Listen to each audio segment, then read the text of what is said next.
Well, good afternoon, everyone, and welcome. Sorry for the problems we had on Tuesday. It's nothing that we caused. Some hi-ho hit a big gas leak, and I think the good judgment was put in place that we do not have a meeting in the midst of a gas leak. But that being said, and we were looking forward to that meeting with the Minister, of course, Mr. Freeland, so it didn't happen. So we have been assured, I think, that she's going to meet with us before the end of June. So they're working on dates of her coming back and speaking with us. I welcome the witnesses here. Thank you for coming. As you know, our committee is a very active committee. We've just finished CIIT, and we had a huge study, and we traveled across Canada on the TPP. And that was tabled. We're also in the midst of a steel study. But right now, because of the various circumstances that face us on the North America side, our committee is doing a study on our relationships between our other trading partners in NAFTA going forward. Our committee has just returned a couple of weeks ago. We did the Western United States. It was a very well-received trip from our committee. We went to Washington State, visited Boeing, Amazon. We were in California. We were in Colorado. It was really good to start it that way. What our committee's planning on doing is also some eastern states, Michigan, and we're going to go to Detroit, Michigan, Chicago, and we're going to finish up in Washington. But it was very good to get out to these other areas to meet other representatives because many times we focus just on Washington, and of course that is the center of all activity, but when you get out to these other outlying areas, it's very good. So that being said, this month we're going to be mostly having witnesses come forward and explaining their take on any future relationships we'll have with those countries. What we try to do is keep it tight. We have quite a few witnesses. If you can keep it to 5 minutes, we would appreciate it. 5 minutes or less, so we can have lots of time for later dialogue with their MPs. Today we have witnesses from the Business Council of Canada, the Canadian-American Border Trade Alliance, we have Canadian-American Business Council, and we have the Canadian Vehicle Manufacturers Association. So welcome, and without further ado, maybe we'll start off with the Canadian Business Council of Canada. Go ahead, you have the floor. Thank you, Chair. Committee members, thank you for the invitation to take part in your consultations on bilateral and trilateral trade in North America. The Business Council of Canada represents chief executives and entrepreneurs in more than 150 leading Canadian companies in all sectors and regions of the country. Our member companies employ 1.7 million citizens, account for more than half the value of the Toronto Stock Exchange, contribute the largest share of federal corporate taxes, and are responsible for most of Canada's exports, corporate philanthropy, and private sector investments to research and development. The prospect of a new round of NAFTA negotiations presents both a risk and opportunity for Canada. Our country's economic health depends heavily on the ease with which goods, people, and investment move back and forth across the Canada-US border.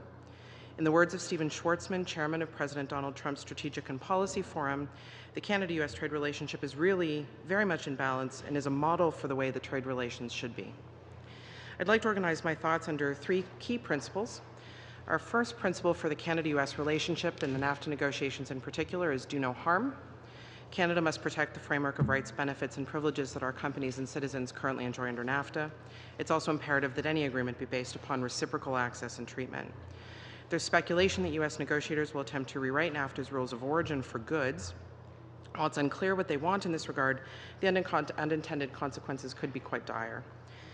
We support the modernization of outdated NAFTA tracing systems. We support the application of dispute settlement provisions. We do not support country-specific rules of origin. With respect to dispute settlement, the TPP offers a useful model for improving upon NAFTA in this regard. However, disputes related to NAFTA provisions must not be decided by domestic courts. This was a deal breaker for NAFTA in the original negotiations, and it should remain our position today. While doing no harm is our first principle, achieving only this would be a missed opportunity. Our second principle is to modernize. NAFTA and its predecessor, the Canada-US Free Trade Agreement, were negotiated in a different era.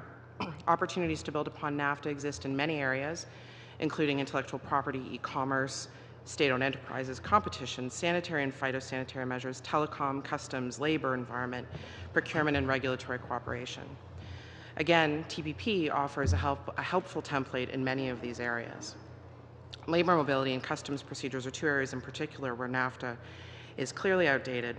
For example, the list of eligible positions that was negotiated under NAFTA almost a quarter of a century ago didn't contemplate today's digital economy.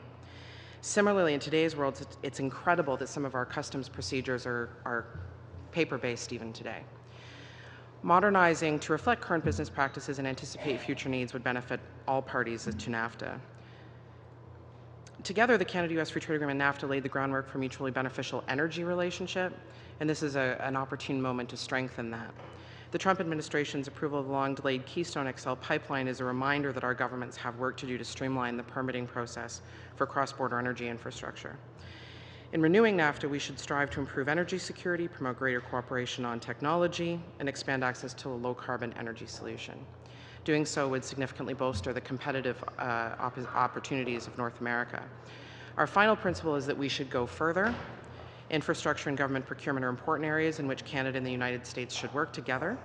Each country has pressing domestic demands and limited public resources. A U.S.-Canada Infrastructure Pact could generate a common template for structuring P3 projects, including a recommitment to the principle of non-discrimination against U.S. content in Canada and discrimination against Canadian content in U.S. products. To the extent possible, such a pact could extend to state and provincial governments. Regulatory cooperation is also an area where progress could mean substantive savings for Canadian and U.S. consumers. We recommend that the two governments establish as a permanent entity the existing regulatory cooperation or version thereof. This Council should work closely with industry to ensure that the Council has a mandate of harmonization. The approach should be to harmonize regulations except in cases where authorities convincingly demonstrate that doing so poses a risk to health and safety. The Business Council of Canada stands ready to work with the government and with committee members to support the coming negotiations. With that, I conclude my remarks. Thank you for the opportunity. And we're going to move over now to the Canadian-American Border Trade Alliance. Go ahead, sir. Thank you, Mr. Chairman. Thank you, honorable members of the committee. I'm Dan Utso. I'm an international trade and customs attorney with the law firm of Dickinson Wright, and I'm appearing on behalf of the Canadian-American Border Trade Alliance today. As many of you know, Can-Am BTA is an organization of the leading infrastructure operators, logistics providers, and the major U.S. and Canadian companies that move goods and services across the Canada-U.S. border.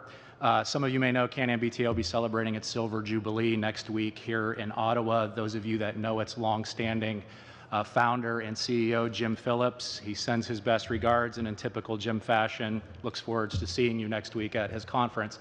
By way of background, Dickinson Wright is a law firm that was founded in Detroit in the 1870s. It has since expanded to 17 offices located throughout the United States and Canada, and our offices here in Ontario date back nearly to Confederation. We not only are a binational law firm, we represent many of the leading Canada-U.S. companies, and we do so on the ground in places like the U.S. Midwest, the U.S. Southeast, and the U.S. Southwest. So issues of the Canada-U.S. trade and North American trading corridors are vital to our operations. I'll just build off the chairman's opening comment. One of the things that we've done in the sense that we have founded, we're members of and supporters of most of the Canada-U.S. business groups, including many of those seated here today. We founded in 2015 the U.S.-Canada SAGE initiative as an initiative to coordinate the efforts of all of the Canada-U.S. business groups. For the first time ever, including those sitting here, came together in beautiful Columbus, Ohio, my hometown in the political battleground state of Ohio. It's also LeBron James's home state, where we came together for the first ever U.S.-Canada summit. The parties there issued the first ever statement of general principles to govern the Canada-U.S. relationship, known as the Columbus Statement, and we have been meeting on a regular basis ever since.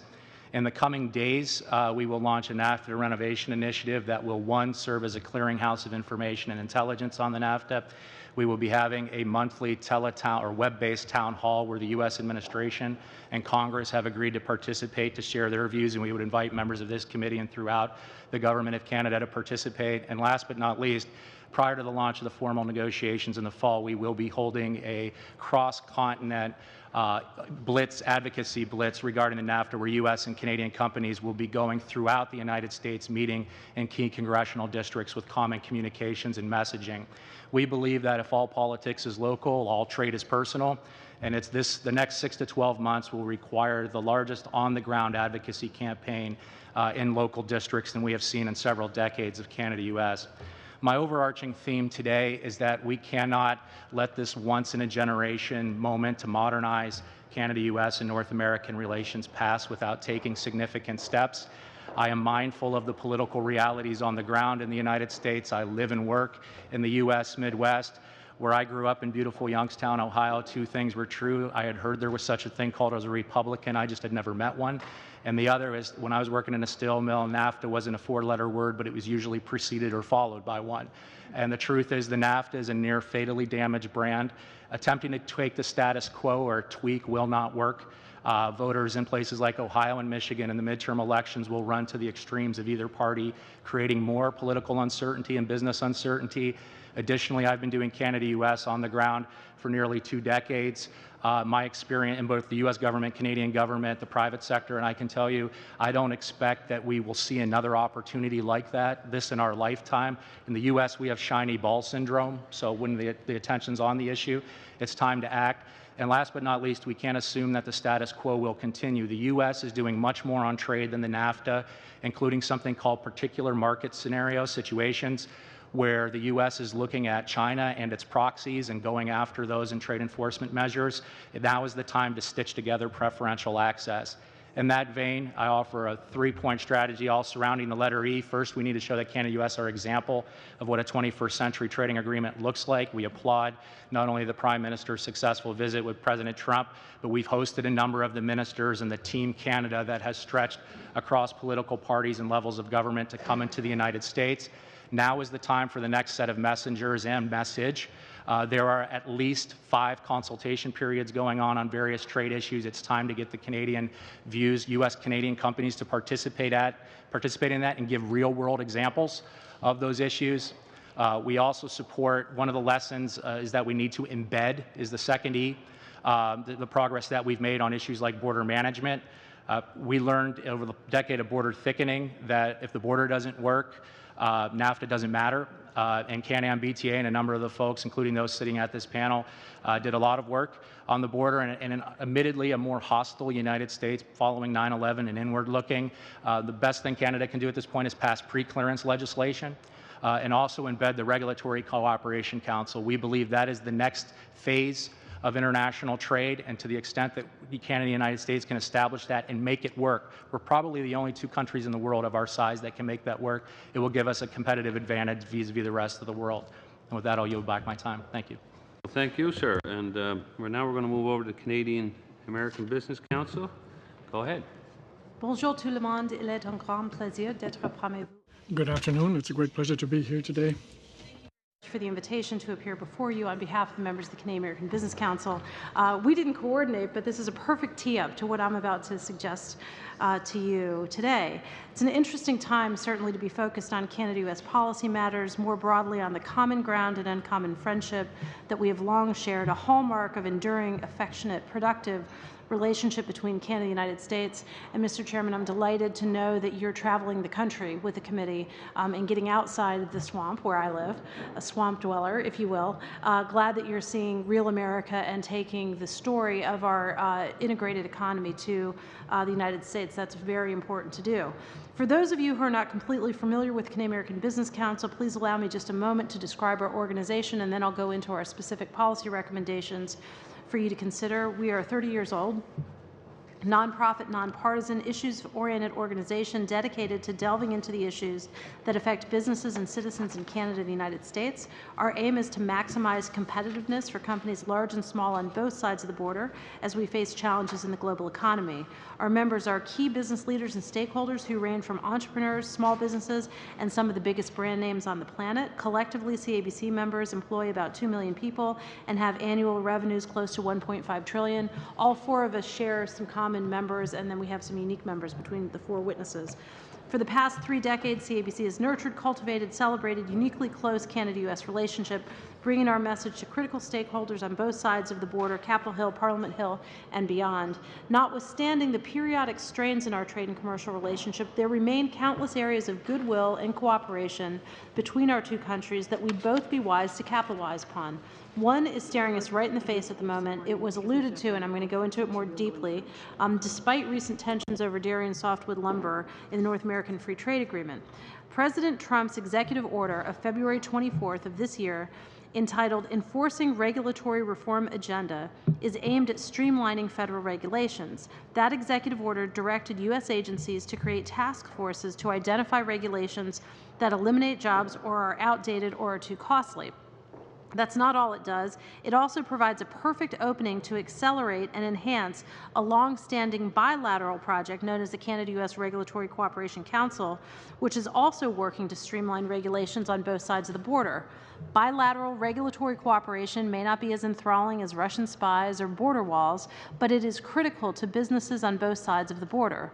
Regulatory harmonization will have a direct impact on your constituents as well, all of whom are consumers and some of whom own businesses that spend far too much money every single year dealing with red tape that is the result of regulatory disharmony.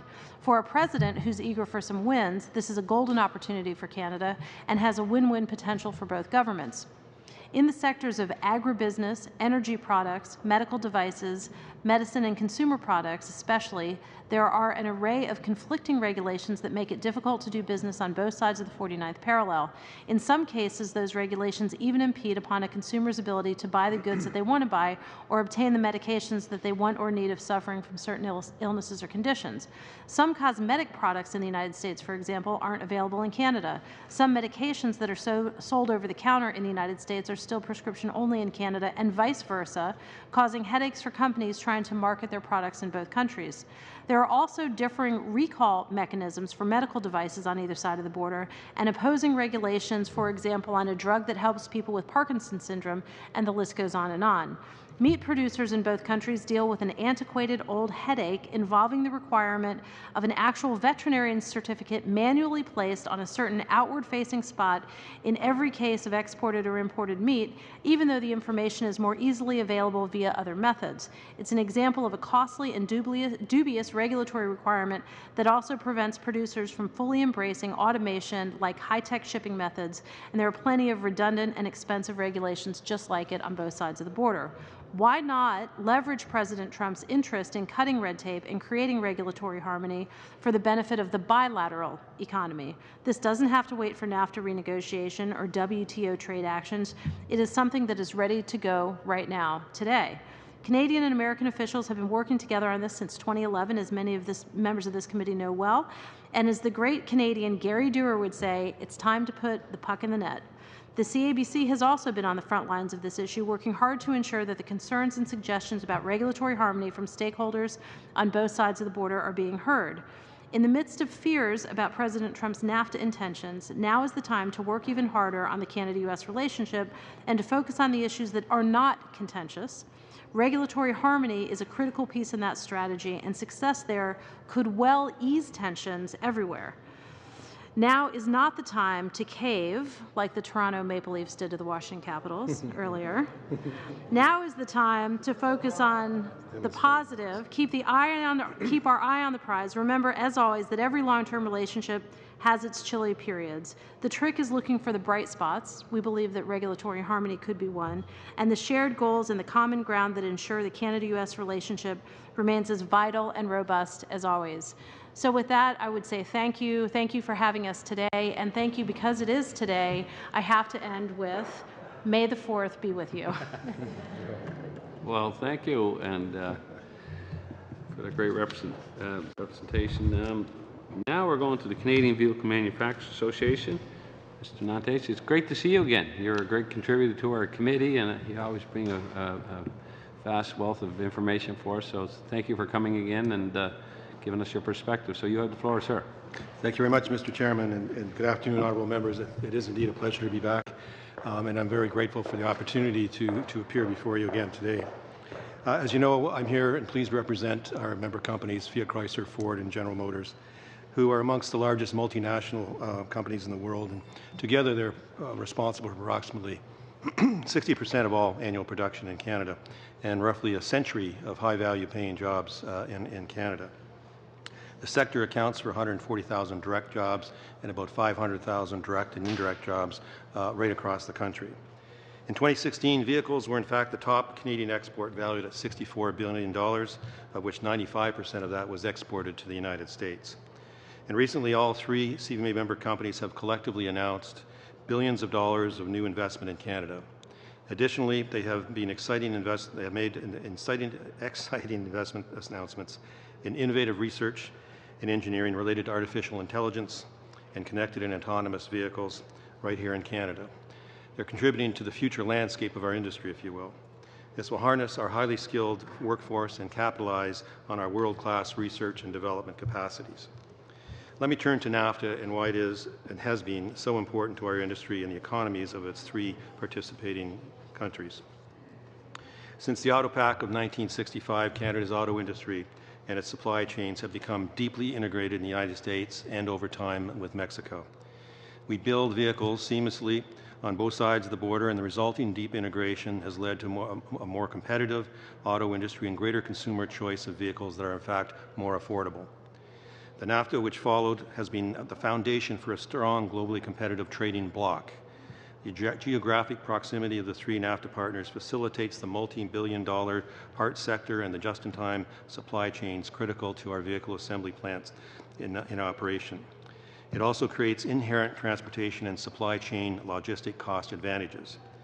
Autos account for 20% of the total NAFTA trade, that is about $230 billion.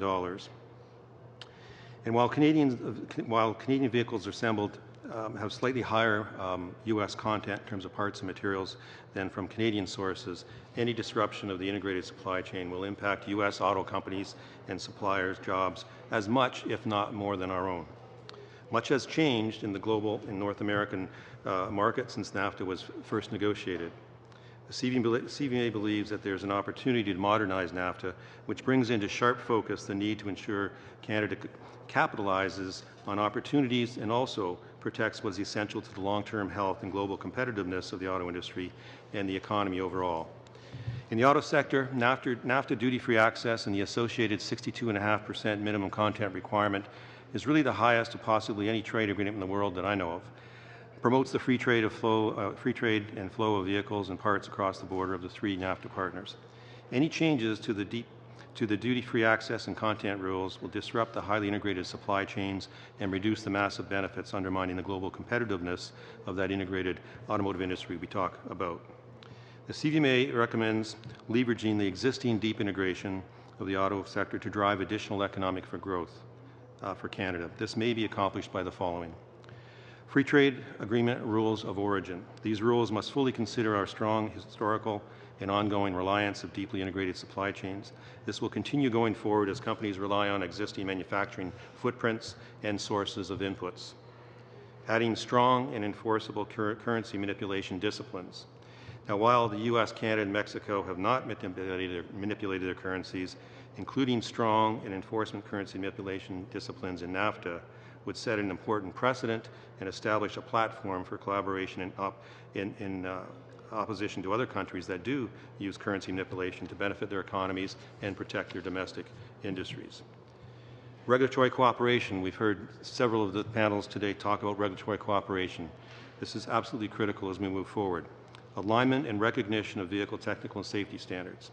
This ensures Canadian consumers have access to the safest and the cleanest cars in the world at the most competitive prices.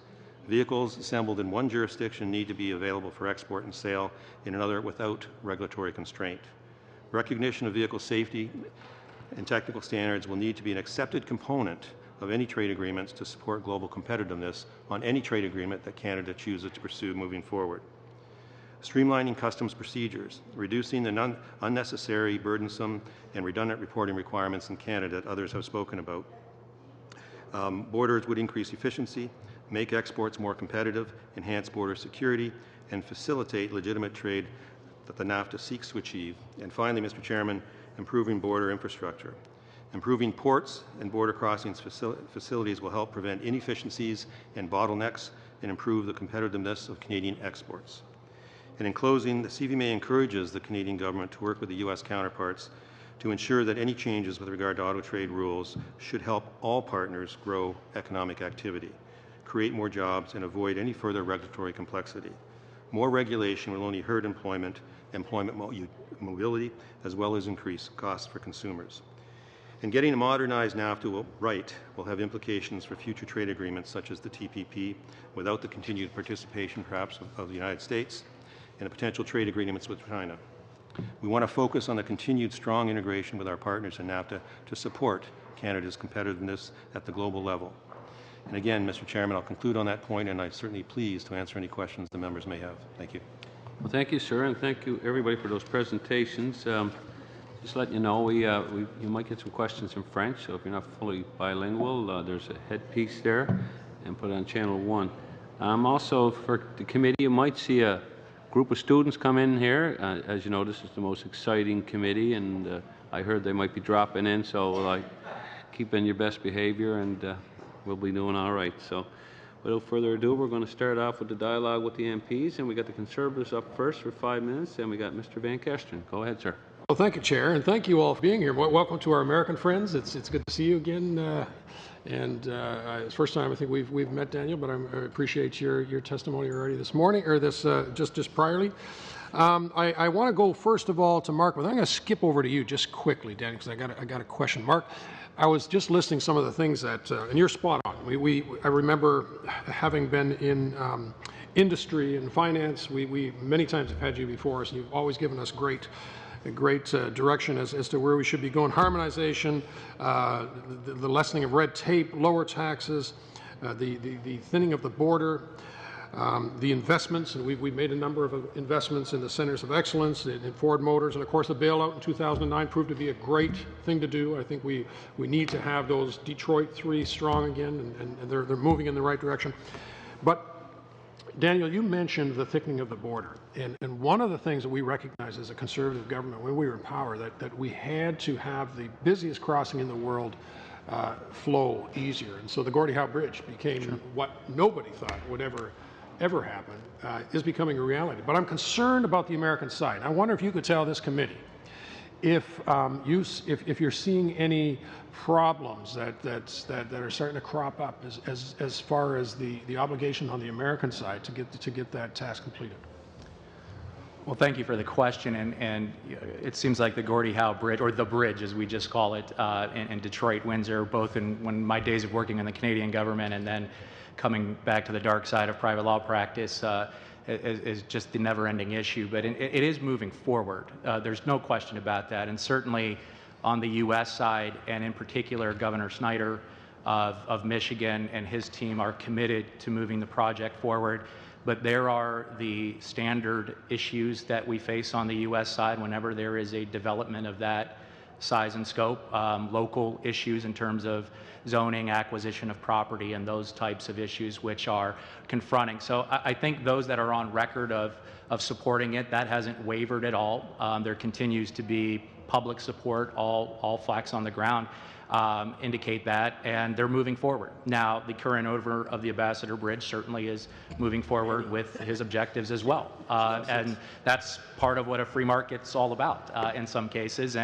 And you know, but for on the ground, basically the view on the ground is things are just moving as originally planned, and that I think that there has been a little bit delay on some of the RFQs, and the RFQ process took a little more time. It's a complicated project. I mean, I do a great deal of P3 work. We do a lot in our firm on municipal financing and P3s, and it's a very tricky project.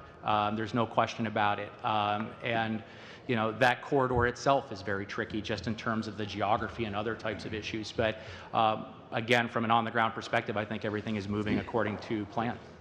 Mary Scott, did you want to add a little something to that? Mr. Chairman, if I might jump in for a moment on the border. In terms of the politics of border policy, it's important to remember that the President and this Congress got elected on a build the wall chant. that continues at every rally and every turn. And I would just caution you, I agree completely that it's enormously important for our border to work well for legitimate commerce and to be secure for against threats. I would just caution vocabulary, and this is I've been saying this for many years, and apparently to no avail. I think when Canadians say border thickening to each other, it immediately, people understand that's a bad thing.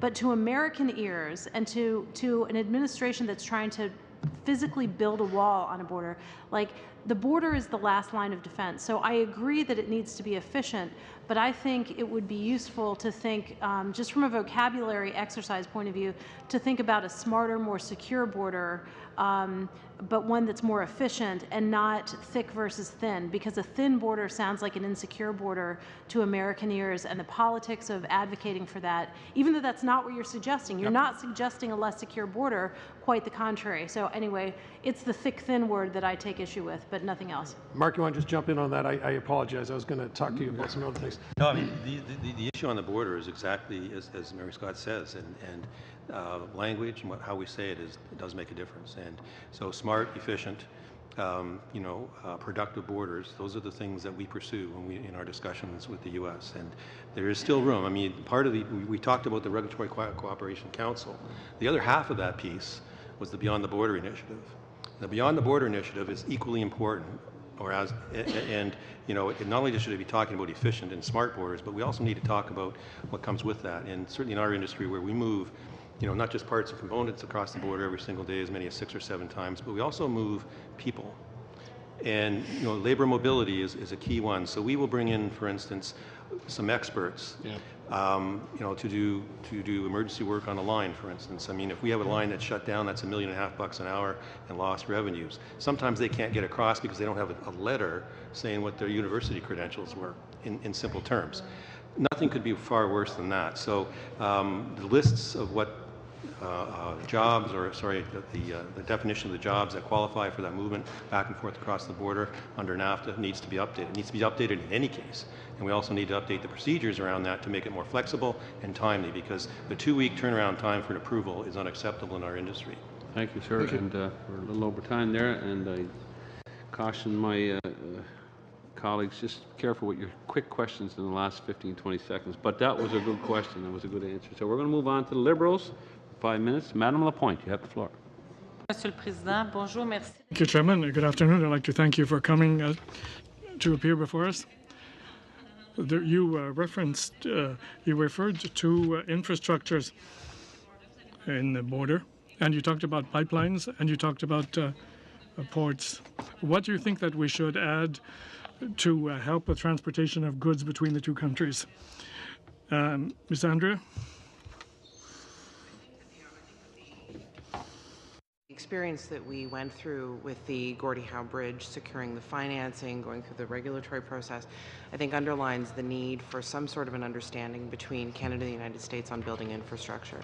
We need a way to identify funds quickly, to ensure a responsible and expedient process through the approval of those infrastructure projects, because it's through those infrastructure projects and those investments that you'll be able to move people and goods quickly, which contributes to the competitiveness of our region. But I also, just along the lines of border security, anything that we can do to make the border more secure, to focus on those people who are not a threat to the security of our country, enables the resources that we do have at the border, which are limited on both sides of the border, to focus on those people that are the threat. So, as former Secretary Alan Burson used to refer to it, you reduce the size of the haystack, you can find the needle. So anything that our two governments can do to make the border more secure will also make the border more efficient, which helps, I'm sure Mark's members be able to get their products more quickly to market. Monsieur Nantais, vous avez parlé un peu de la mobilité. Mr. Nantais, you talked about labor mobility. I don't know whether you did have an opportunity to look at the CIIT that was negotiated with Europe. Are you referring to the recognition of what has already been credentials? Is that what you were referring to? And CIIT is something which we're very much aware. CIIT is something which we supported. Why? Because it recognized, when it was negotiated, the integration of our industry. it set down placeholders, if you will, for the accumulation of content that goes into our vehicles vis-a-vis NAFTA. And that was also premised on U.S. EU proceeding with an agreement, which is not the case at the moment, or at least it's in hiatus. But it recognized the integration of our industry. It put down placeholders that said, okay, we will put down quotas until such time as we were able to formally include that in a U.S.-EU agreement. So that allows us to still build vehicles, sell them, or send them to the EU for limited numbers, of course, and how we allocate those numbers, the methodologies that go behind establishing those numbers must be flexible. They must respond to market conditions and so forth. But it recognized the integration of our industry. It recognized essentially the integration in a broader sense with NAFTA. And that's what's so critical. That's one thing that I don't think, from a Canadian perspective, we've not done very well so far. We were always out there, particularly in a bilateral, got to get the deal on the bilateral basis, when in fact we should be thinking that, or looking at any new agreement through the lens of what does it mean economically for our country? What does it mean for our jobs? What does it mean for the products we produce? Not at the expense of what we build or the jobs we have here, but in a way that promotes them and expands or increases the levels of employment and investment in this country. Vous avez fait aussi référence au port. You also referred to two ports in the case of infrastructure for import and export in the eastern or western part of the country. One thing in our industry, and I'm sorry I have to be rather focused on my industry, but That's okay. we right now, if we're going to export vehicles, we pretty much have to batch them together, send them through the United States, outbound from U.S.-based ports. Okay. We have capacities, primarily inbound capacities on our east and west coasts, and the rail service generally supports them. But on the outbound, it's a different story, and I'm not sure that we're competitive in that sense. I'm not sure that the capacities on the outbound side are sufficient at this point in time. So as we get new agreements to export our products more broadly across the globe, then we should also be able to export them through our country, through using our own ports that are competitively priced with other ports in the United States. Again, we're integrated, so we will go out of Baltimore, for instance, to the European market. Il me reste juste un peu de temps, puis je vais... I have a very little bit of time left. I have a question for Ms. Greenwood.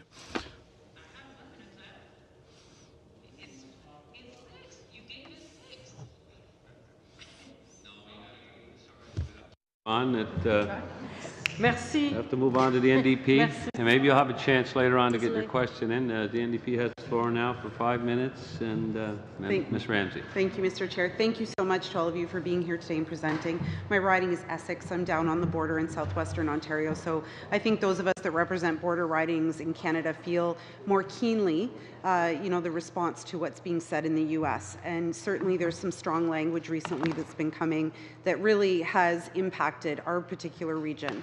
And of course we have a lot of challenges at the border. You've identified some of those that need to be fixed and repaired before we have the new bridge crossing.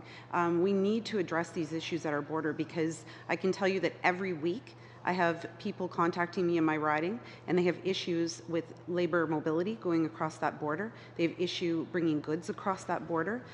They lose goods. I have fish plants that sometimes cannot get their goods across into the U.S. We understand how integrated that chain is. 23 years on from NAFTA, we feel that very strongly. So my question really is around the executive order that came on Buy American and Hire American. We responded very viscerally to this in our region, as most Canadians did. And I'd like to ask, Mark, what does this mean for these very integrated chains in auto? And I'd like to ask the rest of you too, what you think Canada's response should be. But Mark, when those chains are so deeply integrated, if we have a policy like this that it becomes implemented in the States, how will that impact the auto sector here in Canada? Well, right now, the situation is that, as I mentioned, in the parts industry, we have generally a higher level of U.S. parts content, yes. And therefore related jobs in Canadian-built vehicles. The question becomes, what the nature of that legislation or those policies would be. Hard to speculate. I mean, other than simply you must buy and hire American, but we're already doing that in the auto industry to a very great extent. Other sectors, that's not necessarily the case, and it could have very significant implications for them. So it really, we'll have to see on that front. Others are going to have opinions here. I can see you're chomping at the bit here. So, but I think maybe in the auto industry we're a little bit different because of that integration that has been in place for so long. But I'm not going to say there aren't any problems or won't be any problems. Well, I think it was interesting and well done by Ford when they made an announcement in Michigan and the next day made an announcement in Canada. Had that balance between those announcements. Anyone else? Yes. Since I'm chomping at the bit, thank you so much. I had the opportunity to testify before the Foreign Relations Committee this morning and wanted to provide different testimony today, so focused on regulatory, but a lot of the border arguments and NAFTA arguments are in the earlier testimony, and I would just refer those to you. We talked about Buy American in particular, and what the Canadian American Business Council feels is that when you look at Buy American rules, they should be Buy American Canadian. So in other words, if you would consider Canada domestic for the purposes of U.S. procurement, that would solve a lot of things. That would solve Buy American, it would solve country of origin, it would solve border adjustability, and it would really help. There is a model for this, and the model is actually in the defense industry. Since the 1950s, Canada and the United States have had the Defense Industrial Production Agreement, in which Canadian defense suppliers are required to be treated exactly the same as U.S. suppliers to the Pentagon. And so our thought is take a page from the defense sector, apply it right across all sectors, and just in case my friend Dan doesn't get a chance to speak, his shorthand for this is when you say Buy American, capitalize the C, so Buy American Canadian, if I can just steal your recap there. So that's what we're advocating very strongly. We think it would solve a world of problems, and we would recommend that to you. Well, we hear North American a lot, North American. Even a vehicle, you can't purchase a vehicle that's made in Canada or in the U.S. It's a North American that's right. Product. So I'm interested to hear what you have to say, Dan, on that as well. Sure. Just on Buy American, just to be very clear, when we're talking about Buy American, though, in the executive order, that is only when the U.S. government is purchasing. That's federal procurement, so it's not really a requirement on the private sector per se. That being said, when we're talking about Buy American, I think our strategy as the Canada-U.S. community should be less about free and open markets for everybody than let's have a procurement policy for an integrated either Canada-U.S. and North American. For example, if we can demonstrate that companies are established on each side of the border in well-established supply chains, like I said, we could start certifying supply chains as American made with the capital C. The other issue on the Buy American, Hire American order is the Hire American piece of that is much broader than highly skilled workers. It is reviewing all immigration programs. And the number one issue that all of our companies have is moving bodies across the border. This is the issue that I hear all the time. And the border is going to be, in terms of people, a very different place over the next few months because of that provision. It's very different now. I would say since the new administration, the calls have increased. We have very highly skilled, trained people paid by companies in Canada who are trying to go service American customers, can't get across the border. Ms. Ramsey, your time is quite over, and we're going to have to move over to the Liberals. And Madam Ludwig, you got the floor. Thank you, Mr. Chair, and thank you all for your excellent and very, very informative presentations. I wanted to start off firstly with an example of a smart, efficient, and friendly border. I represent the riding of New Brunswick Southwest. We have 5 international border crossings. And the friendly example is we have mutual aid with our American friends. So in the case of fires, structural fires, there is pre-clearance for the emergency vehicles to cross the border to attend to the fires and vice versa. The challenge usually is when the firefighters are returning to their own country, they've forgotten their identification. So I'll give you on that one. My first question is to Mr. Yutso. You had mentioned about public consultation. We spent all of last year actually working, or quite a bit of it for 2016, working on public consultation regarding TPP. And I'm wondering if you could maybe explain a bit of your process, but I'll give you the context for it. When we look at NAFTA, we often hear, the rhetoric on the news, how damaging and how bad it is.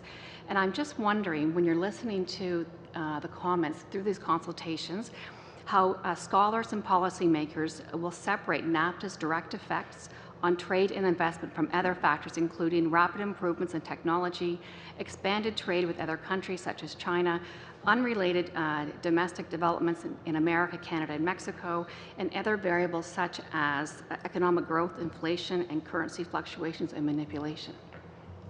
Well, There's that's a great question, and I think starting with the latter point on what are the other reasons for the workforce issues that we have in the United States, particularly in our market in the U.S. Midwest, it's not a shortage of jobs. It's, if you talk to any company, we have jobs, we just don't have anybody that can do them. In the tool and die and marks industry, I go back to my days working in a steel mill, and I wish I would have been trained to be a welder, because you can't find a welder these days in those areas. However, NAFTA has become the boogeyman for all issues with trade. I think most people don't even know that it doesn't involve China, to be quite candid with you. That being said, I've been maybe in politics a little too long, that I don't tell the voters that what they believe is their problem isn't their problem. You know, that there's just an ingrained spirit that NAFTA is bad for them. At the same time, that doesn't necessarily mean Canada. And we all around this room know that. I think what's very important in the consultation period is to come up with examples. It would have been much more of a crisis situation if on day one, if Donald Trump would have withdrew from the TPP and tore up the NAFTA. Instead, we have seen over the last 3 months or so, 100 days and change, that there is a very programmed consultation process looking for facts. And now's the time to put the facts on the table. This is an administration driven by anecdotal evidence at the top. We keep hearing about the Chinese steel that goes to Japan that becomes an exhaust pipe through Mexico. That's one example that, frankly, I think somebody heard in a meeting and has shared. Using examples like a hamburger last week or a couple days ago in Washington, using other types of stories, the automobile that crosses the border, those are the types of examples that we need to get out on the ground into the regions, talking about those to show how integrating our trade relationship is. Thank you. And I'm just going to give you as an example.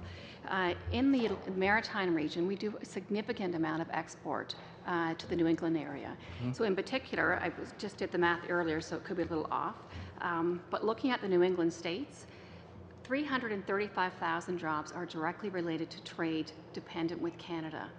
That's in the U.S. One of the concerns that I've heard throughout my riding and in the business community is the concern or the threat regarding a potential border tax and what that may mean on our side of the border. Is that being considered or discussed within the business community in the United States regarding the threat to jobs on the other side of the border? Because as a colleague here from the auto industry mentioned, the supply chain is so integrated. It's a North American supply chain, so any disruption within that has the potential to be significant job losses or job changes. So maybe I'll ask Mayor Scott to answer that.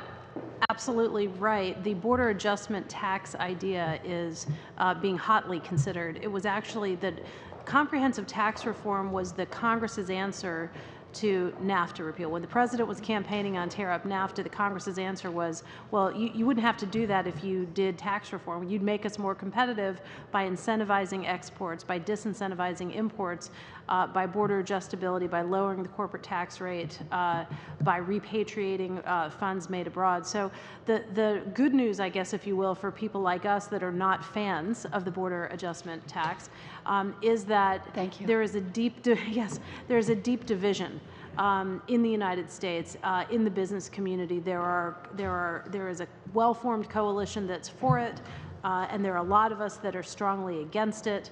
And so there's going to be a long debate. We haven't had tax reform in the United States since 1985. So it's going to take a while to get through this.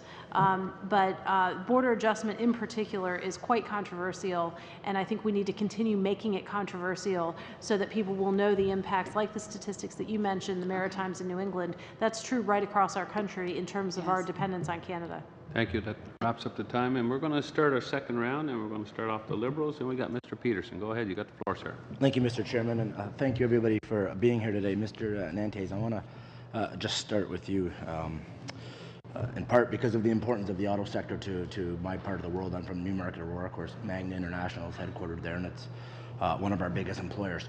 So the auto industry in North America has been integrated, I don't need to tell you, for over 50 years now, starting with the Auto Pact in 1965, then the U.S.-Canada Free Trade Agreement, and now into NAFTA. Do you see this NAFTA 2.0 or whatever comes out of from any negotiations as being part of that continuum of improving the agreement between Canada-U.S., in this case Canada-U.S. Mexico, to continue to help the auto industry flourish in North America? We do, and we do on the basis that there will be opportunities. I mean, it is 23 years old. The world has not stood still during that time, so there will be opportunities. But at the same by the same token, there are things that we have to preserve. There are things that NAFTA that has really worked. I mean, it has, in our industry, has been responsible, along with the Auto Pact, for literally hundreds of thousands of jobs. So there will be some things that we need to really preserve, but there are definitely opportunities, whether it comes to border efficiencies or whether it comes to labor mobility. We are worried about things like changing rules of origin, for instance. In our industry, that would be quite detrimental.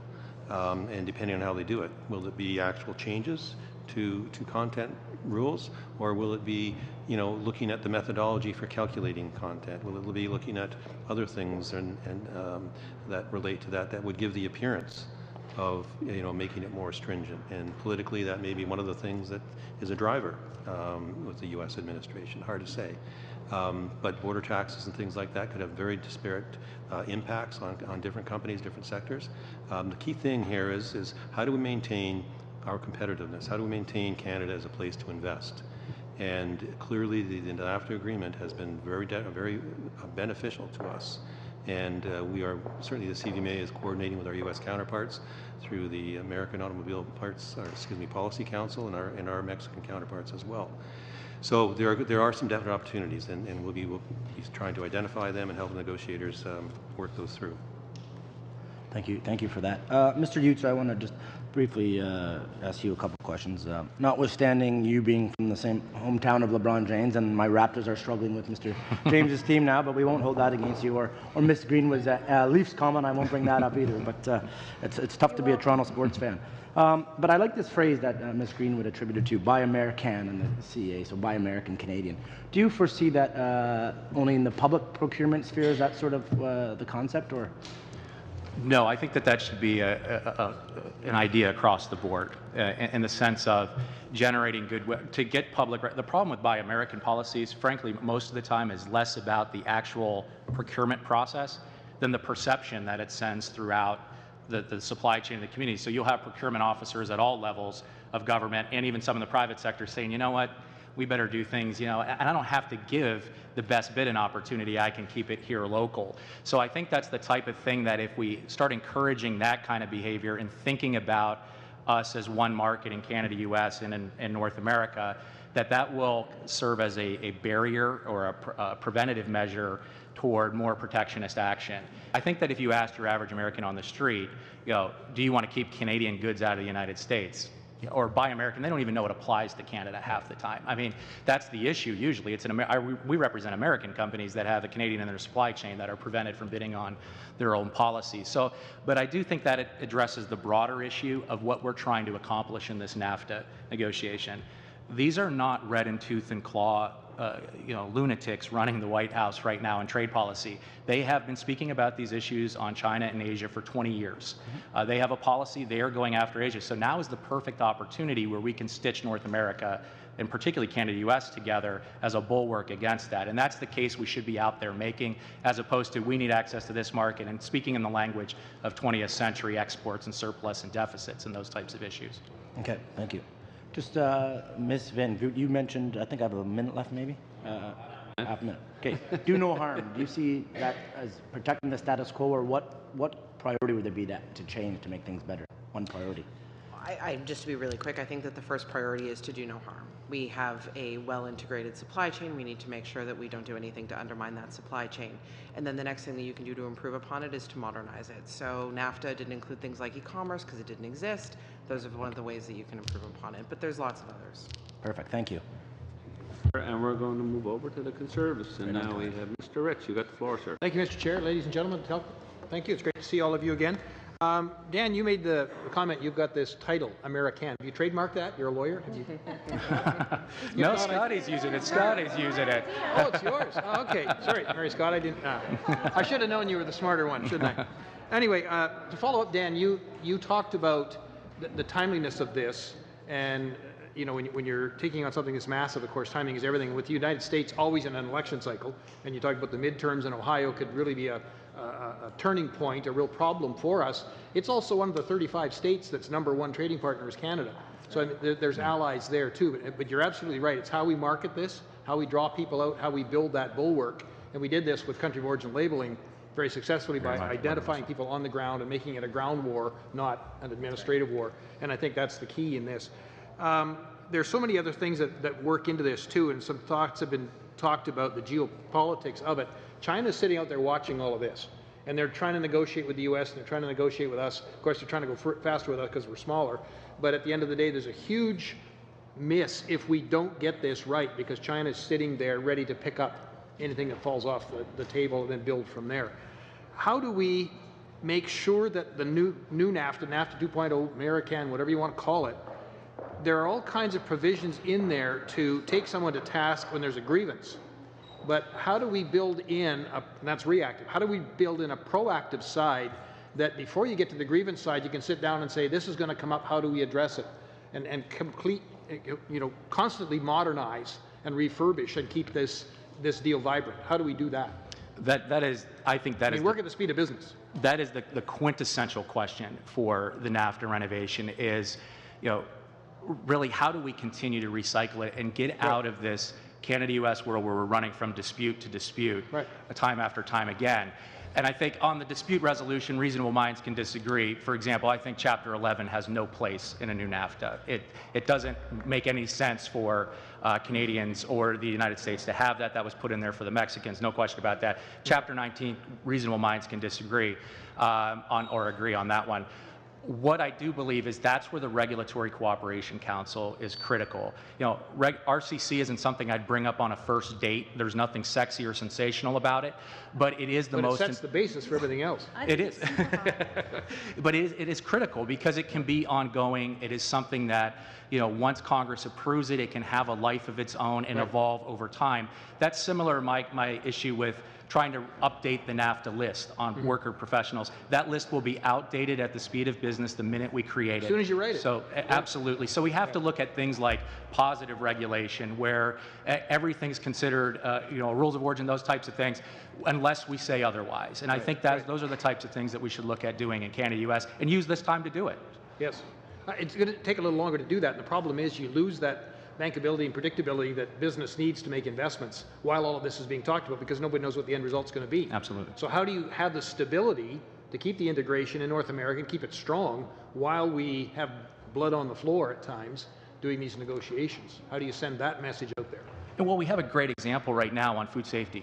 Both Canada and the United States are both changing their food safety laws. Food Safety Modernization Act in the U.S., Safe Food for Canadians Act. And I tell you what, I'm speaking to these folks every day. And there's going to be an issue at the border when these come in. These aren't containers of car parts. These are going to be perishable goods that, because our regulations are different, what we could do right now is send a signal. It's based on the outcome.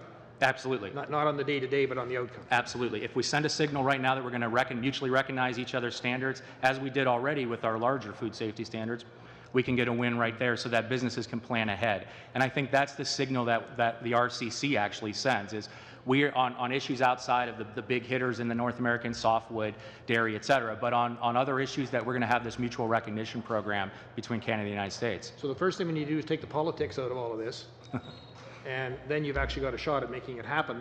The bottom line is, every time there's a border tax, a carbon tax, a regulation, a red tape, consumers pay for it. Absolutely. So at the end of the day, whatever we come up with, whatever this creature looks like at the end of the day, it's all going to be based on rules and regulations to keep everything fair when really they can't be. But at the end of the day, the consumer pays for it. Tariff on softwood lumber right now, it's costing American home builders. It's not going to hurt Canada with the 72-cent dollar, but it's going to hurt Americans trying to build a home that first time around. And in that vein, Minister, or the member, there is In the Canadian side, there's the drywall issue, drywall dispute, gypsum, where there are Alberta contractors and Western Canadian building contractors that the U.S. has been pushed out in the gypsum industry, and those contractors now are increasing prices to rebuild Fort-McMurray and elsewhere. There's a U.S. counterpart, a Canadian counterpart. They're both owned by a company, in France. Absolutely. So they're fighting each other, trying to gain their market share by suing each other. And we actually won that through our CIIT panel, but the government hasn't put in the recommendation. It's coming to Eastern Canada soon. And, good dialogue, but we ran out of time. So we're going to move over to the Liberals, and they're splitting time, and I think, Madame Lapointe, you're going to start off. Go ahead. Merci beaucoup. Thank you. I'd like to put the question that I intended to ask previously. You made reference to harmonization of the veterinary products, medications as well. How can this be done? This type of harmonization, among others. The United States and Canada have been working together on regulatory harmony since 2011. President Obama, Prime Minister Harper at the time, announced this regulatory cooperation effort. It is now supported by Prime Minister Trudeau, President Trump. It's a really good idea. We've been talking about it.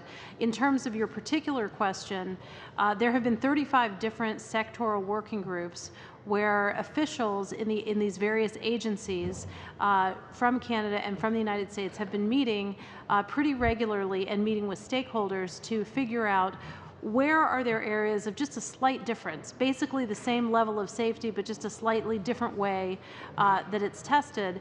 And so the recommendations that we make on food safety, on veterinary products, on medical devices would just simply mutually align. So if something is deemed safe in Canada, it's been inspected in Canada, it's good enough for the Canadians, the Americans would say that's good enough for our consumers too, and vice versa. So it's an immediate mutual recognition would be the first step. The end goal is something that both of us mentioned, which is we call it a negative list. You called it a positive list, but that's where you take the list of everything, all things, and you say everything regulated in the future must be harmonized unless we set it aside and it's not. So in other words, instead of going line by line through every single medical device and food product and manufacturing, supply chain and trying to figure out how to work it out, you say it's all got to be harmonized or mutually aligned, unless it's so contentious or for whatever reason, you've got to set it aside. So a negative list notion. Vous vouliez ajouter quelque chose? Madame Point, if I may, one of the key things here, and we've had actually some great success with the Regulatory Cooperation Council, but one of the key things that we continue to recommend between Canada and U.S. as part of this next round is to institutionalize or hardwire the process from the beginning of the regulatory process. So, and that includes, by the way, even alignment on research agenda, the data-driven agenda that the regulatory agencies should cooperate on, and start from the ground level. And that becomes institutionalized, that when the United States or Canada decides to develop a regulation, then they should work together from ground zero on the development of that. That includes the research and the actual establishment of the regulation, so that there is no uncertainty about the future, because we cannot have that as industry or business. You have to have a sight line on the future, you have to have that certainty, and changing this along the way because it's politically expedient to do so, and I don't mean any disrespect by that is not on. That will not work. Okay. May I add one last point? Yeah, we have enough time, I think. Is that okay? Really fast. Dan said he wouldn't bring up regulatory on a first date. That's why we never dated, because I think it's super hot. And the reason I do is that it would save billions of dollars over time. It would help so much, small businesses, mom and pops, right up to big businesses. So I would compliment the automotive industry who, when we started with regulatory cooperation in 2011, any sector could have raised its hand and said, we're ready, try us first. And a lot of sectors sat back and said, well, we're not really sure what this is, we'll just watch. And the automotive sector said, we want to be in the front of the line. We've got some examples. We'll give you case studies, whether it's seat belts, airbags, crash testing, you name it. And that's one of the reasons, because they are doing that crash near my riding. Oh, fantastic. Blainville, it's just north of my riding. Yeah. So anyway, regulatory cooperation is about the sexiest thing I can imagine ever talking about. Est-ce que vous vouliez répondre à ça, Monsieur Daniel? Did you want to add something to that, Mr. Yuzo? Did you have something to add to that? Not the dating part of it, but the or the sexy part of it. But I think the issue with the RCC, though, that we have to look at is we had to build the consensus within the bureaucracy. To get that, we actually spent a lot of time with Johns Hopkins University going around and talking to regulators and getting their reactions. But the second issue was we had to get early wins, like in automotive and elsewhere. The real wins next will be let's do RCC where we have new products being developed. And that would be, as opposed to waiting and trying to fix something that's already there, as new technologies are developed, let's set up a common regulation at that time. Okay. Time is up, and we're going to move over to the Conservatives. And Mr. Abu Taif, is it? Thank you for joining us here today. Well, thank you very much for having me today. First time on international trade. It's quite a pleasure to be here among this wonderful group. And yes, and welcome the panelists. The question is always on my mind is the productivity level in Canada versus US and the rest of the world, especially like Germany and other places. And so far so good, but we're trying to establish a ground here on where do we stand on productivity in order to enhance our position on NAFTA. And NAFTA negotiation is going to be up to who can produce things better and cheaper, and that also always dominate the trade between two countries. So can you brief us on the productivity levels in Canada versus US and how that's going to play in the future renegotiation of NAFTA? If I may start, then thank you very much for that question. Some of the Canadian plants are the most productive, high-quality plants that exist in the world. So that has come about as a result of things like regulatory efficiencies, regulatory harmonization as one element, and regulatory complexity as another. And we have a long way to go, and when we get into regulatory complexity as it affects manufacturing, that is primarily a provincial jurisdiction. So, the moment a province adds complexity and cost to doing your business, it has an impact not just on your ability to draw or to bring new investment to Canada, but it also could impact your productivity. And that's something which we really have to be mindful of. It's something which you have to think about in conjunction with all of the things that we've talked about here. Federal provincial cooperation is another key thing. Not only do we need north-south regulatory cooperation, we need east-west cooperation as well. And that's also critically important. And that includes even down to the level of weights and dimensions in terms of transport trucks moving across our provincial borders as well as north-south. So it's very sort of complicated, but it's something which is also ripe for assessment and for improvement. And when it comes to NAFTA, I mean, let's face it, I mean, we've got negotiating partners, we got opponents, if you will, trying to get the best deal for their respective countries. And, that's something which we have to be mindful of. And I think Canada thus far, as they've approached NAFTA, they've done the right thing. They haven't overreacted to some of the hyperbole. They haven't, gone out there and lost their cool. They've gone about it in a very methodical way, and I think that's the right way. And we're fully behind them on that. The only comment on this whole thing, I guess one of the elements of NAFTA or any trade agreements is really to improve the competition, actually the efficiency, not so much the competition between the two trade partners. And I think NAFTA has played in that role quite a bit to make Canada and US both together, both competitive on a world stage, because one of the elements is to also be selling other than those two new markets. But the one comment I would have on what you just said is that in order to keep things going the way it is, it's really putting cold feet with the investors, okay, with the business industry. And are we to see a new industry altogether come into play in terms of investment in both markets as a result of the uncertainty that's been created by President Trump's administration and what he's been saying about NAFTA?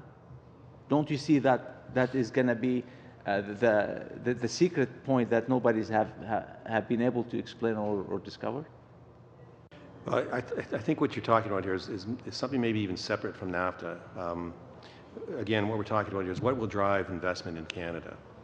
Would a very good and beneficial trade agreement help? Absolutely. But how do we ensure that the cost environment in which we operate here is competitive? And yes, we federally and provincially in Ontario, for instance, some great steps have been taken to bring new investment to Canada. But it's not about, being equivalent to other jurisdictions. It's about being better than other jurisdictions.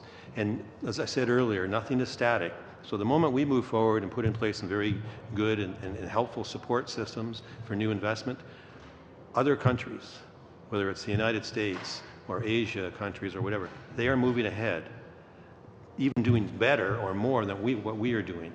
That's the world in which we live in now. And that's something which we have to be very mindful of in the context of a trade agreement and in the context of regulatory regulations we put in place that govern industry, both from an investment perspective and from a manufacturing perspective in this country. Thank you. And we're going to move over to the NDP now. And Ms. Ramsey, you've got 3 minutes. Thank you. When we talk about this chill, Canadians are nervous, and we can see why. We have the softwood decision that's come, right? So this is very serious. We have 200,000 forestry jobs in Canada. Canadians are nervous, businesses are nervous, communities are nervous, based on this. How do you see this inability to come to an agreement on softwood impacting NAFTA negotiations?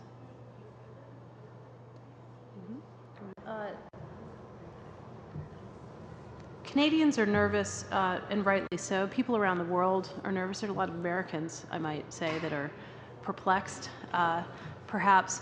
And to the particular question of how does softwood lumber dispute impact NAFTA, it's negative. Mm-hmm. It's been considered on a completely separate track, as has dairy, forever. And now you have this U.S. Secretary of Commerce, Secretary Wilbur Ross, saying last week, everything impacts everything. Mm-hmm. What that means is the U.S. is coming up with its big list of things at once and its complaints and all of that, as well as things it's willing to negotiate on. Canada, for its part, ought to put together its list of what does it want, what are its complaints, and what will it negotiate on. And it's going to be everything in, and let's see how it all comes out. If it could be negotiated separately, that would be terrific. And, the one thing about the Trump administration is it's nothing if not unpredictable. And he is willing to change his mind. So the facts could really change. But at the moment, everything is in, everything is on the table, and it's time to get going on it and just negotiate. Mm-hmm. And I would just add to that, that's one end of Pennsylvania Avenue. And I agree wholeheartedly in what Scotty has said in terms of it has taken the varnish that Canada's coming in with clean hands, yes, in particular, and particularly for members of Congress, things like log export restrictions on private lands, mm-hmm, are very difficult to defend from a free trade environment to folks that don't understand all the broader, yes, issues as well. So those are and when you look at the new decision that came out on preliminary duties, that is a key feature of that. That is something different than we've seen in the past on, yes, this issue. So we thought there'd be nothing new in softwood. That's one of them, and that's clearly in the administration's radar right now. It's almost like this is a test balloon, right? A test balloon out to see how we will negotiate this together, whether, what will happen over the softwood, prior to it. But I only have a couple minutes, so I do want to ask, and it's a whopper to leave you with only a minute for, but let's talk about the impact of Mexico not being in NAFTA. Clearly there's a Mexican election coming up. Things are unstable. We don't know what's going to result out of there. They are in their own kind of process right now, and we are talking about our trilateral relationship. So just your thoughts on that. In 10 seconds or less, strong preference for keeping Mexico in the negotiation. We're all linked together physically. We're linked together economically and commercially, and we all share the same space on the planet together.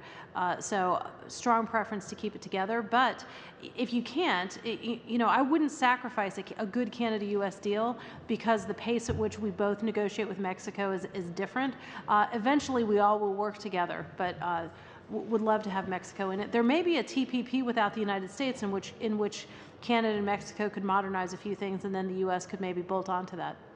Thank you. Interesting comments. And we're going to move over The last of our dialogue with an MP is with Madam Ludwig. You got the floor.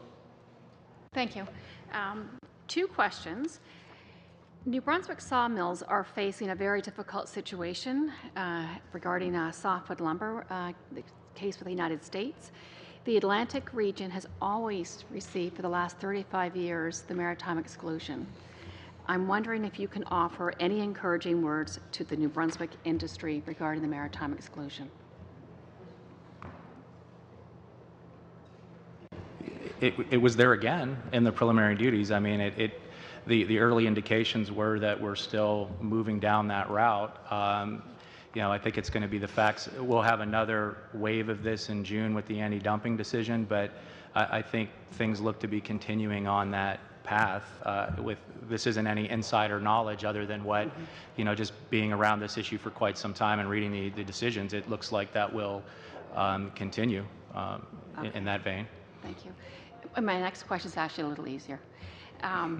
In terms of the relationship between Canada and the United States, I mean, I look where I live in New Brunswick, so often people don't even see the border. They cross it so often every day. They walk across, they buy their milk, they buy their gas over there. Have we become complacent, you know, within our two countries regarding the relationship and not seeing, you know, the interconnectedness as it is and just seeing us as more as allies? How do we, you know, increase or get that message out there to Canadians and Americans regarding the importance and the integration of our relationships and our continuing quality of life? I would agree wholeheartedly in your comment. I think we became complacent as opposed to content. I think we've done that in North America as well. I mean, if you talk to any of the original NAFTA negotiators and people that ran around the Hill, they will all say, you know, we went home after it passed through Congress, had our toast of champagne and went home and kind of forgot about it. We just thought it was going to go on into perpetuity. I do think that the step is exactly what we were saying earlier, which is I don't think trade statistics are going to do it. How many jobs are created? Those are the baselines, but we need those real world stories about people and processes, the level of integration, and getting that message out. I mean, the swamp is important in D.C. as it is here on Parliament Hill, but as I said earlier, all trade is personal. We got to get out in those districts, in key congressional districts, and share these stories of how integrated we are. And there's a favorable audience of the U.S. All polling suggests that the U.S. overwhelmingly supports Canada-U.S. trade. It's just when softwood and dairy and other issues pop up, it's like, we didn't realize they were doing that. And then you see this reaction. That's why it's very important, in my view, and I'll turn it over to Scotty, to get the positive message out as to what we want to get out of NAFTA on digital technology, workforce, share procurement, et cetera. Thank you. Very quickly, showing up is really important. So keep coming to the United States, but also invite Americans up here. And two underappreciated areas where you can do that are tourism.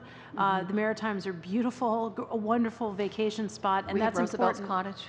Pardon me? We have Roosevelt's Cottage. That's right, absolutely, at Campobello. But the other one is education. The relative value, as a parent of a college-age kid, and I'm paying out-of-state tuition, it's outrageous. And I would spend a lot of time talking to high school kids and parents of high school kids about come to school in Canada. There's so many wonderful universities, and even for an out-of-country tuition, it is so much cheaper, and the education is world class. And then you get the alumni network and whatever, and it sounds trite, but the minute you come to Canada as an American, you can't help but fall in love. You got to get people to come.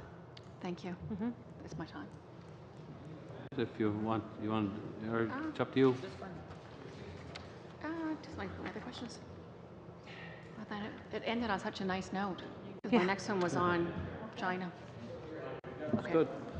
Well, thank you, and what a great dialogue we had this afternoon, and thank you very much for coming. And it's just when you think we know it all or we heard it all, you guys gave us quite a different perspective. And thank you again, and we hope we can count on you another time. And when we get this report done, we'll send you copies. So thank you, and we're going to suspend just for 2 minutes, folks, and we're going to get right into future business.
Thank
you.